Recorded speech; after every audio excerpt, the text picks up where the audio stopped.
Hey guys, welcome back to the channel. In this tutorial I will be showing you the basics of Adobe XD. So this video is intended towards beginners, so if you're more advanced then feel free to check out our tutorials right here. Otherwise, if you're a beginner then this is aimed towards you, so let's get started. So first of all, as you can see, we have our left column and our right column. So I'm going to start with the left column with these top buttons. And these are mainly self-explanatory, so you have the select, rectangle, circle, polygon tool, which you can change the number of sides via this tool. Change the curvature and change the evenwoodness. I'm not actually sure what would you call that, but here. The line, the pen tool, text, artboards. You can select a different artboard, such as that, depending on the device you're making something for, and the zoom tool. If you are using the rectangle tool, you'll notice a corner radius option. So this you can change to 50. Or the other option is you can use this to drag in, or you can select the dashed corner radius icon and change them each individually. So as you can see, maybe I want a 50 there, and here say a 50, and as you can see they're both different. Whenever I'm drawing a square or rather rectangle, ellipse or polygon, if I press and hold shift, it'll mean that the width is directly proportional to the length. And as you can see in the transform, they are both the same. That's how you make a square. Make sure they're the same. Otherwise you can individually change these. And if you want to change them both at the same time without editing both, you press the lock icon so that the proportions are the same, and then they will both change. The same for the circle and for the polygon. The text tool, so you can control the font size, the font color, the font type, the character spacing and line spacing, and whether it's left, centered, or to the right. You can change it all to capitals or lowercase, capital, lowercase, depending on title cases they call it, underline, strike through, and so on.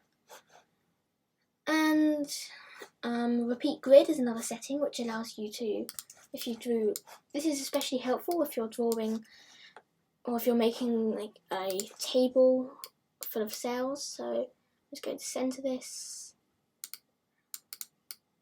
and I'm going to press repeat grid. I can drag it this way and you'll see that it just continues. I can change the thickness between each one, just like so. If I change one, it will change all of them. Just like so. So on the bottom left hand side you can see that we have Command-Shift-Y on the keyboard to access this, or Control-Shift-Y on Windows. This is libraries. This way you can save components, character styles and colours. So if I were to draw a rectangle, draw a circle in it, another option is, well, what I'm going to do is I'm going to press and hold Shift to select them both. Use these tools to align them, and as you can see I've already aligned them using the grid lines. So I'm going to center them, just like so.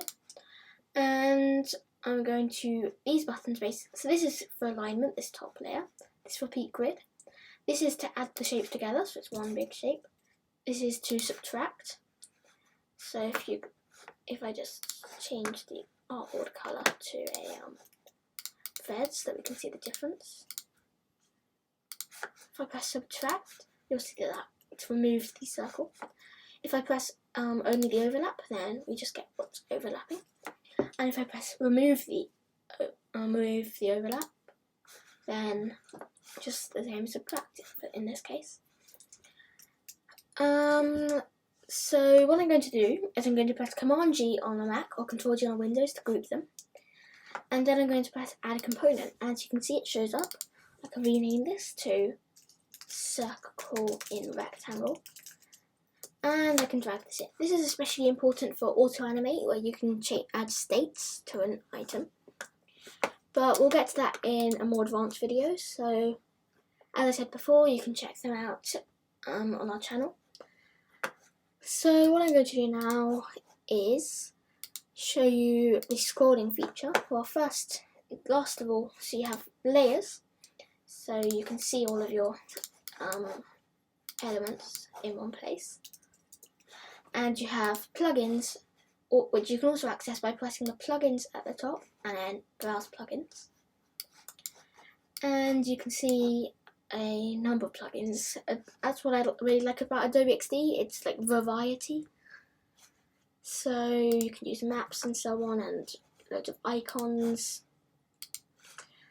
So for scrolling, as you can see, this is my artboard, and it's this many pixels by this many pixels. You can change it to portrait or vertical, responsive resize, scrolling to none or vertical. So far I've got scrolling on, and I'm going to, you can also add a grid, like so.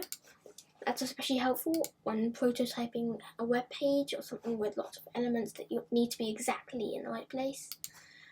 So if I were to drag this down, although then again I'm just going to toggle off that lock so that only the height changes, not the width, you can see this blue dashed line. This is where the scroll starts.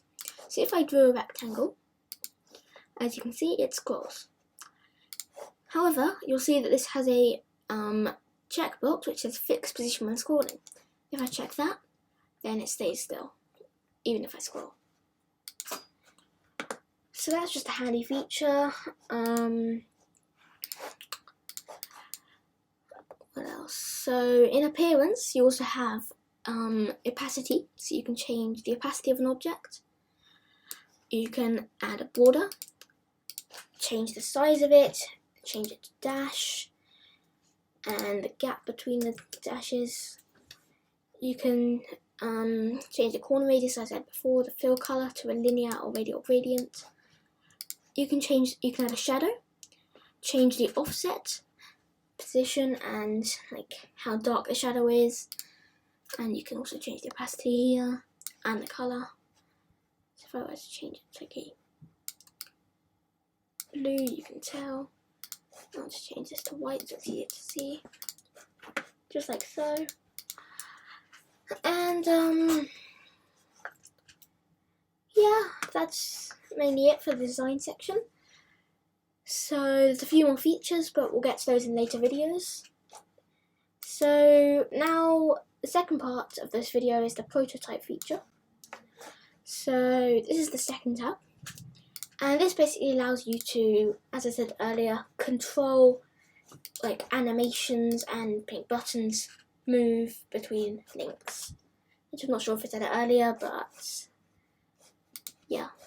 So what I'm going to do is I'm going to click on the title, select this artboard, press Command D on a Mac or Control D on Windows to duplicate it, drag a rectangle, add some text to say click on me,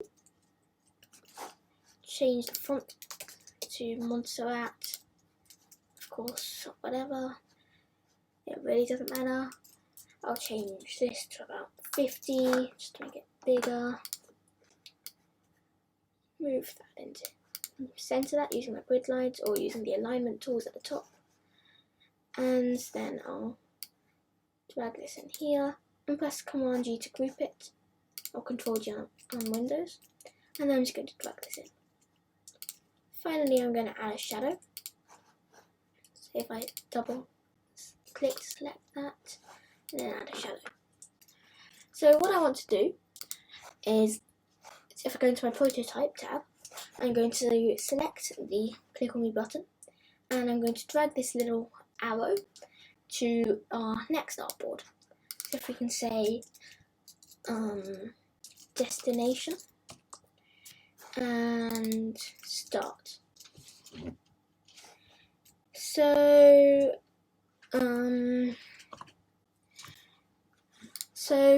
now I'm going to change, so at the moment our trigger is tap,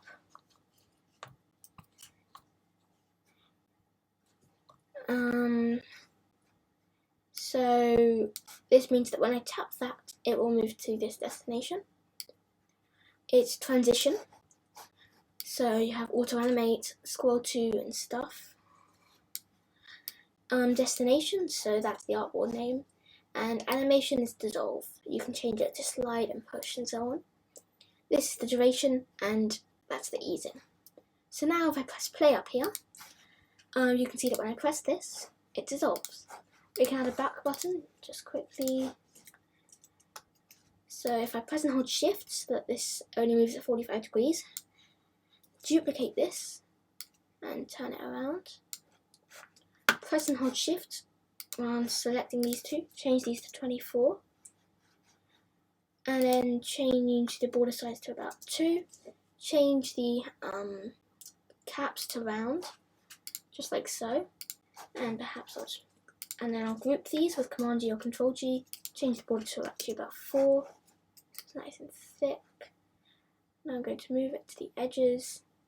And I'm using my arrow keys, so shift and an arrow will move it by 10 pixels. So I'll move it 30 in that direction and 30 down. Hold on. Yeah.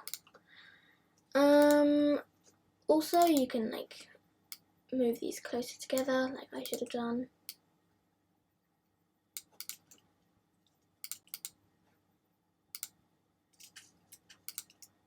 So I'm just going to duplicate this. Never mind. But as you can see, you can do that. And I'm just going to go back to prototype and link that back to our home. So as you can see, that works fine. And you can of course change this to slide, just like so. And finally, the share tab will allow you to create a link and share it with others. This allows you to preview it on mobile devices by connecting them via USB. And this allows you to collaborate, so you save it as a cloud document. You can enable co-editing, so you can do it in real time together. And then you invite someone based on their email address. So that's it for this tutorial, guys. I hope you enjoyed the video. If you did, be sure to subscribe, like and comment below. And we really would appreciate the support. But otherwise, I'll see you in the next one.